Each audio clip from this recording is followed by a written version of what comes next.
Meu choro não é nada além de carnaval. É lágrima de samba na ponta dos pés.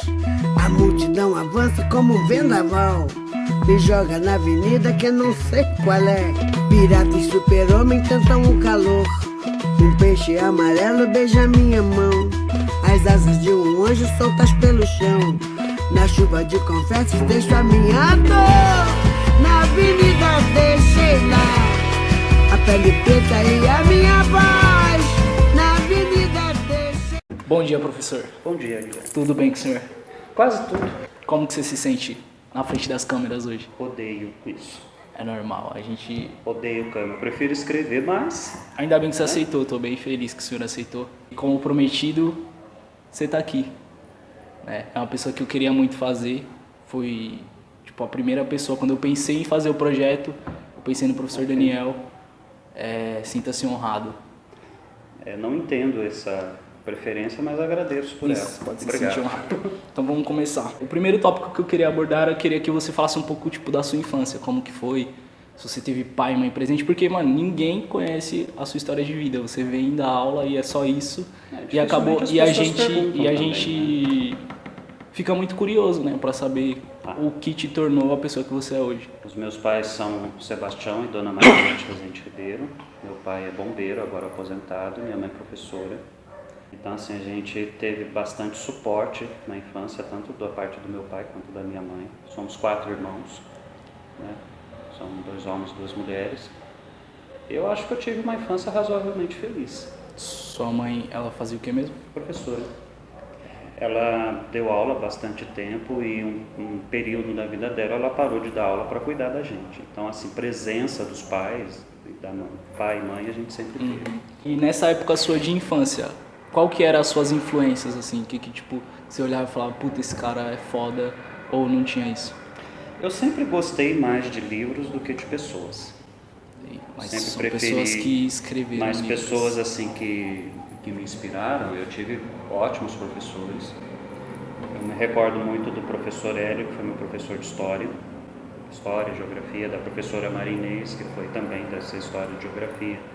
A professora Mirtz foi minha professora da 3ª série, que me ensinou muito a questão da disciplina. A professora Soraya, que me ensinou a ler e escrever. Você tem boa lembrança. Sim, boas lembranças. Vou falar pra você que eu não lembro de nenhum professor anterior ao ensino médio, eu não lembro de nenhum professor meu, acredita? Eu lembro da minha primeira professora, Dona Luzia. Minha memória é muito ruim. Mas eu fiquei pouco tempo na sala dela, porque como eu era filho de professores, né? Minha mãe era professora, eles acharam que eu era um bom aluno, e eu nunca fui um bom aluno. Eu era fraquinho, então eu fui para uma sala mais próxima do meu nível, né? Sério? Sério, mas o nível de estudo daquela época é diferente de hoje. A minha sala, que não era a sala mais forte da escola, quando a gente chegou no mês de julho de 85, a gente já lia, escrevia, fazia redações, continhas. Com quantos anos? 6. Passando essa transição de criança para adolescência, alguma história, alguma coisa que... Quando você percebeu que você precisava tomar decisões, que você falou, putz, agora eu não sou mais criança. Tem alguma coisa para falar em relação a isso? Eu comecei a minha vida profissional, a primeira vez que eu entrei numa sala de aula foi em 1986, eu tinha 18 anos, 17 para 18 anos. Eu aprendi muita coisa no relacionamento interpessoal e foi uma época que eu estive muito presente na igreja, então a igreja me deu direção. Eu não tive grandes problemas, discussões nessa área, nesse aspecto, por quê? Porque a igreja tinha um padrão de vida, né? E você seguiu um ideal aquilo? de vida, sim. Até quantos anos você seguiu aquilo? Eu ainda vou à missa, né? O pessoal pergunta se eu sou ateu, eu costumo responder, eu sou ateu, graças a Deus. Eu já vi Eu isso. acho que a Deus é maior do que o que a igreja pensa e diz sobre ele. Mas hoje você não segue o padrão de vida que é imposto. Foi quando que você tomou a decisão? Nunca segui. Desde quando você... Nunca fui muito preocupado com essa questão de pecado, comportamento. Você sempre foi bem tranquilo, sempre eu teve penso isso claro. que Deus deve ter mais o que fazer do que ficar te julgando, fiscalizando aonde a gente coloca as coisas da gente. Certo. Interessante, muito bom. E sua trajetória até professor de história, você fez algum curso? Quais Eu foram nunca os dei cursos? uma aula de história. Nunca mais você é formado em história, ou não? Sim. Mas eu completei a faculdade de história depois que eu fiz o curso de filosofia. Isso. E qual? Eu fiz a faculdade de história, mas na época eu não trabalhava com história, eu trabalhava com alfabetização de adultos. EJA, né? Veja, sim. A primeira vez que eu entrei numa sala de aula eu era o mais novo da sala. Eu tinha E 18. como que foi essa trajetória? Você começou estudando história, deu aula, e como você Parei conheceu a o curso filosofia? por conta da igreja, que tomava bastante tempo, né? É uma decisão que eu me arrependo, não muito, mas se eu pudesse voltar no tempo eu não teria parado de estudar, porque foi complicado terminar o curso depois. E eu comecei a trabalhar, trabalhei 3 anos com alfabetização de adultos, depois fui morar no seminário, morei no seminário de 2000 a 2004, foram 5 anos. Você tinha a intenção de ser padre? Sim. O plano B era ser professor, né? O plano A não deu certo, estou no plano B. Antes de ser professor, você pensava em ser padre? Também. Sempre quis ser os dois.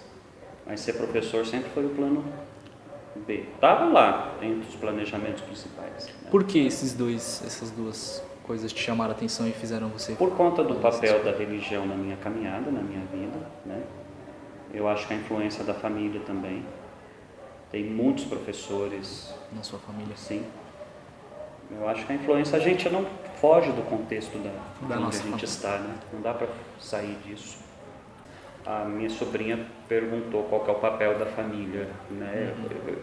Tá nisso, nos exemplos. Nos exemplos. Eu tive muitos exemplos positivos nessa área, tive muitos exemplos positivos na igreja, exemplos negativos também, mas os exemplos positivos sempre foram... Sempre sobressaíram e fizeram você escolher ou ser padre ou professor. Sim. Hoje, eu vejo que você assiste muito filme e lê livros compulsivamente.